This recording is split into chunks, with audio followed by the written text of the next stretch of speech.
김진모 한국국방연구원 책임연구위원과 함께 자세한 얘기 나눠보겠습니다. 안녕하십니까? 안녕하세요. 네.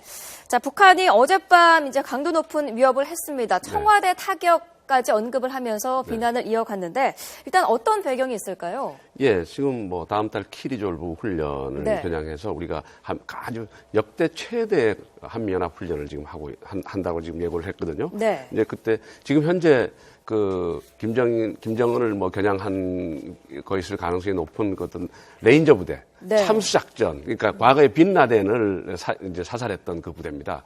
그 부대가 지금 들어와 있고, 그 다음에 B2, B-52 전략 폭격기, 그 다음에 뭐 F-22 랩터 이런 어떤 미국의 아주 막강한 전략 무기들이 이번 훈련에 청발하거든요. 이제 이런 것에 사실은 그 참수작전이라는 게 김정은에 대한 어떤 그 얘기거든요. 타격을 하겠다 이런 거니까 북한이 아마 자기를 타격한다면은 나는 청와대를 타격하겠다. 아마 이제 그런 의사 표시를 한 걸로 보여요. 근데 이 성명은 두 가지 차원으로 봐야 됩니다.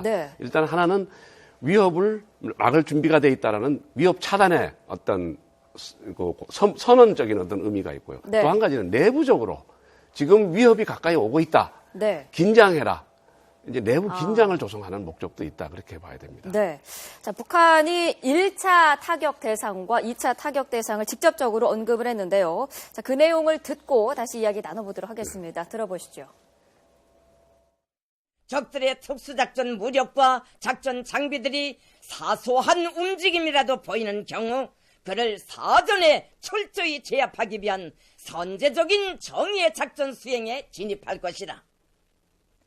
1차 타격 대상은 동족 대결의 모략 소굴인 청와대와 반동 통치 기관들이다. 2차 타격 대상은 아시아 태평양 지역 미제 침략군의 대조선 침략 기지들과 미국 본토이다. 네. 자, 북한이 언급한 사소한 움직임, 이게 어떤 걸까요? 한미연합훈련 그 자체를 말하는 걸까요? 그렇죠. 뭐 그런데 그 말 앞에 뭐가 있냐면은 참수작전, 족집게식 타격 이 말이 앞에 수식어로 들어가 있습니다.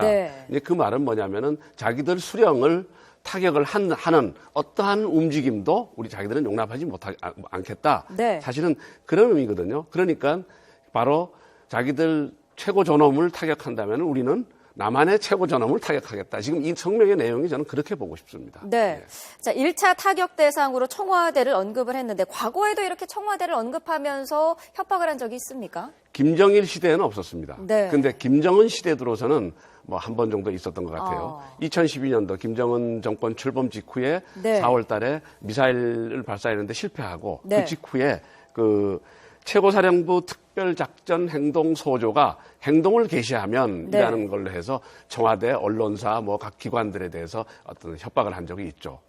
그러면 이번이 그 이후로는 청와대를 직접 거론한 건 이번이 처음이다 이렇게 보는 겁니다. 2차 타격 대상으로 미국 본토를 언급을 했는데 미국 본토 언급은 처음인가요?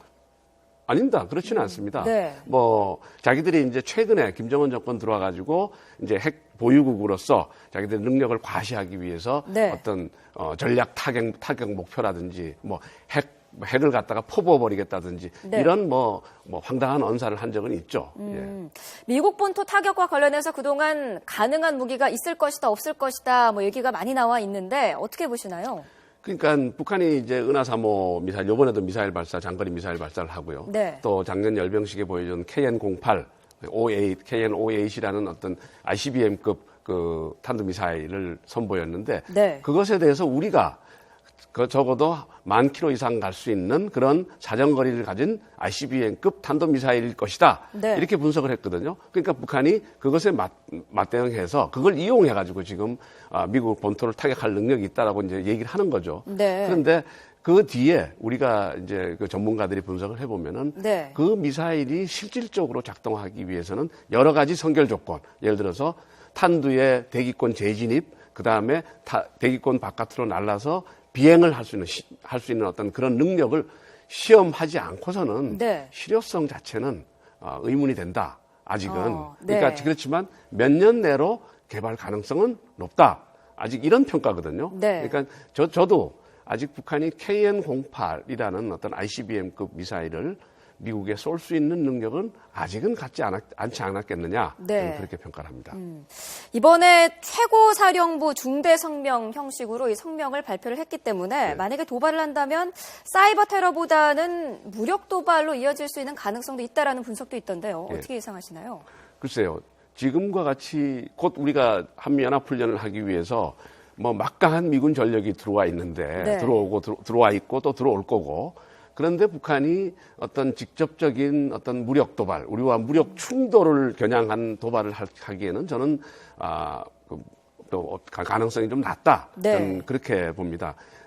과거에 뭐 목함지뢰 때도 자기들이 총 한 발 쏘고 우리한테 엄청 두들겨 맞았지 않습니까? 네. 사실은. 근데 그런 전례가 있고 그렇기 때문에 북한은 그 천안함 이후로 가능하면 우리하고 직접적인 무력 충돌은 피하려고 해요. 네. 그러면서 주체가 불분명하고 그 아주 은밀하게 그냥 테러 형식의 어떤 도발을 그동안에 많이 했거든요. 네. 이건 지금도 테러 형식의 어떤 도발 가능성, 우리 사회를 혼란시켜서 우리 그 정부의 국정 운영 능력을 약화시키려는 어떤 그리고 그래서 대북 압박을 약화시키고 네. 그런 도발 가능성은 상당히 높다. 그런데 직접적인 충돌 가능성은 좀 낮지 않은가 그렇게 생각합니다. 네.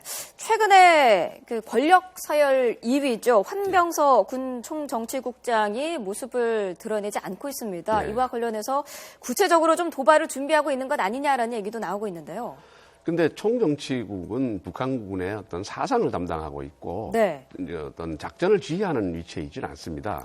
그렇기 때문에 총정치국장 황병서가 지금 보이지 않는 거는 네. 크게 두 가지 측면에서 볼 수 있는데 하나는 리영길 총참모장의 어떤 처형과 관련돼서 어떤 연루가 돼서 조사를 받고 있을 가능성이 있고 네. 또 작년 12월에 또 다른 측면은 작년 12월에 와병으로 해외에 나가서 어떤 병 치료를 받은 적이 있어요. 그래서 네. 한 20일 동안 공개석상에 사라졌거든요. 네.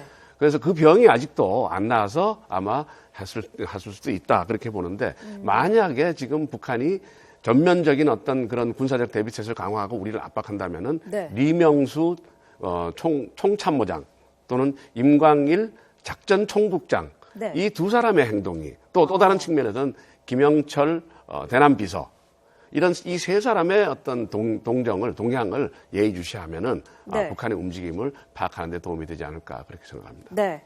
자, 북한의 이런 도발에 대해서 정부도 강력한 맞대응 방침을 밝혔는데요. 네. 어떻습니까? 좀 북한에 어느 정도 영향을 미칠까요? 우리는 이미 2010년도 천안함, 연평도 포격, 북한의 도발을 경험을 했어요. 네. 그러면서 우리가 참 어떻게 보면 그때 참 당했는데 그 이후로 우리 군이 그러니까 국방선진화 추진위원회를 만들고 국방개혁을 통해서 북한의 다양한 어떤 도발 양상에 대해서 대비태세를 굉장히 강화해 왔습니다. 네. 그래서 지금 와서 새롭게 뭐 북한이 또 새로운 양상이 나타난다면 모르지만 그전에 우리가 있을 수 있는 모든 도발 양상을 다 대비태세를 갖춰놨다고 저는 생각합니다. 네. 그렇기 때문에 지금 그 대비태세를 지속적으로 유지하면서 경계태세를 강화한다면은 큰 문제가 없지 않겠나 그렇게 생각합니다. 네. 자, 조금 전에 들어온 뉴스 속보 한 가지 정리를 해드리겠습니다. 자, 통영함 납품비리 의혹과 관련해서 1심에서 무죄를 선고받았죠. 황기철 전 해군 참모총장에게 1심과 같은 무죄가 선고가 됐습니다. 황 전 총장은 지난 2009년 방위사업청 함정사업 부장으로 일하면서 성능 미달의 미국 방산업체 음파 탐지기가 납품될 수 있도록 평가 보고서를 허위로 작성하게 지시한 혐의 등으로 구속 기소가 됐지만 1심에서 무죄를 선고받고 석방이 됐는데요. 2심에서도 무죄가 선고가 됐습니다. 자, 계속해서 북한 관련한 사항들 짚어보도록 하겠습니다. 자, 국제사회 움직임도 좀 알아보죠. 북한에 대한 대북 제재가 속도를 내고 있는데 미국과 중국의 외교장관이 어제 회담을 하지 않았습니까? 네, 이와 관련해서 좀 중대한 진전이 있었다라는 네. 게 그 당사자들의 얘기인데 네. 어느 정도로 저희가 좀 인식을 하면 될까요? 지금 흘러나오는 얘기, 이제 언론 보도에 간간히 나오는 얘기들 보면은 중국이 북한에 제공하는 항공유, 네. 그러니까 비행기를 운항하는 데 쓰는 그 항공유 제공을 중단하는 문제, 그다음에 북한을 출입하는 모든 선박에 대해서 화물 검사를 의무화한다. 과거에는 네. 의심 선박만 했는데 지금은 모든 선박을 한다. 그리고 그 북한 은행이 어떤 유엔 회원국에 진출하는 것을 차단한다. 뭐 이 정도 나오는 것 같아요. 그런데 네. 문제는 이제 우리가 유엔 안보리 대북 제재안이 처음 이제 가능한 게 나왔을 때 네. 오바마 대통령이 미국 자체적인 제재를 서명한 게 세컨더리 보이콧이거든요. 네. 그다음에 광물 수출이고. 근데 세컨더리 보이콧은 북한과 거래하는 모든 제3국 기업을 제재하겠다는 거거든요. 아주 네. 강력한 제재입니다. 그런데 그런 제재안이 지금 포함됐는지 그건 아직 불분명합니다. 지금. 네. 그리고 또 하나는 북한이 식당, 그다음에 인력 송출 같은 외화벌이 수단, 그다음에 네. 석탄 내지는 또 철광석 이런 광물 수출. 그러니까 북한 경제를 옥죄할 수 있는 다양한 수단들이 거론이 됐는데 네. 그것들이 북중 간에 논의가 됐는지는 아직까지는 확실치 않다. 그렇게 봅니다. 네. 그래서 어떻게 보면 처음 논의됐던 것보다 절반 정도 수준으로 줄었지 않았느냐. 네. 뭐 그런 생각이 됩니다. 중대한 진전은 있었다고라고 하면서 중국은 또 한편으로는 평화협정 논의를 동시에 추진하는 방안도 제시를 했다고 하는데 네. 중국의 속내도 좀 궁금합니다. 어떻게 보시나요? 중국이 사실은 국제사회가 대북 제재를 동참하라고 압박을 할 때 네. 중국은 북한의 불안정을 우려하고 또 자기 경제도 또 생각을 해야 되기 때문에 네. 북한이 굉장히 곤란한 입장이죠. 근데 중국에게 가장 그런 제재 압박을 회피하면서 이 중국이 영향력을 행사할 수 있는 게 북한 손을 붙잡고 나와서 네. 육자회담에 열고 그리고 다양한 평화협정 문제를 논의하게 만드는 겁니다. 네. 그러니까 평화협정 논의가 되고 있는 상황에서는 북한에 대한 대북 제재 그 자체가 실효성이 문제가 되는 거거든요. 네. 그러니까 중국 입장에서는 평화협정 문제를 들고 나와서 유엔 안보리 제재에 동참하라는 압박을 회피하려는 그런 어떤 의도, 저는 그렇게 보고 싶습니다. 네, 알겠습니다. 자, 어젯밤에 북한이 청와대를 타격하겠다는 협박에 대해서 우리 군은 단호하게 응징하겠다라는 입장을 다시 한번 밝혔습니다. 북한과 관련된 주요 내용들 자세히 짚어봤습니다. 오늘 말씀 여기까지 듣겠습니다. 감사합니다. 감사합니다.